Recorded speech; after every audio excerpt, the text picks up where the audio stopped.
40,000 fans packed inside Nelspruit's newly built Bombela Stadium, one of 10 World Cup venues. They are here to support their national football team, Bafana Bafana. For many, it's proof their country is finally ready to host Africa's first ever Football World Cup. The atmosphere in here is electric. It cost nearly $150 million to build the stadium, and only 4 FIFA games will be played here. Some locals are asking, could the money have been better spent on something else? A few hundred meters away from the multi-million-dollar venue, Phumzile Masinga is worried. She worked as a bricklayer building the stadium. Now that it's finished, she's jobless. In a country where 1 in 4 people are unemployed, she's wondering how she's going to feed her family. It's not right. After the World Cup, what's going to happen to that stadium? Nothing. It's a waste of money. Why not spend the money on the poor? South Africa has some of the biggest wealth disparities in the world. Millions still live with no running water or electricity.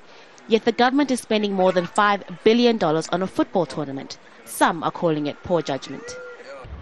Certainly there will be white elephants. Already the stadium, Absa Stadium, which is a rugby stadium, it was not fully utilized. Now we have got 2 stadiums next to each other. How to justify that against the background of abject poverty in this country?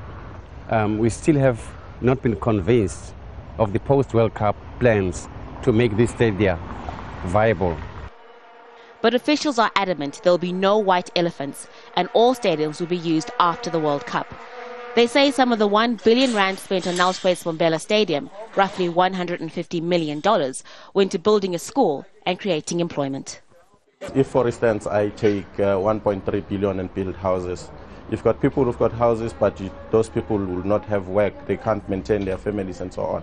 You take 1.3 billion, you build a stadium, you've got about 500 people minimum that will have to work at the stadium. They can build their own houses, they can continue their own lives. To me, it's a better investment. South Africa has gained world-class infrastructure from this World Cup, by far the best on the African continent.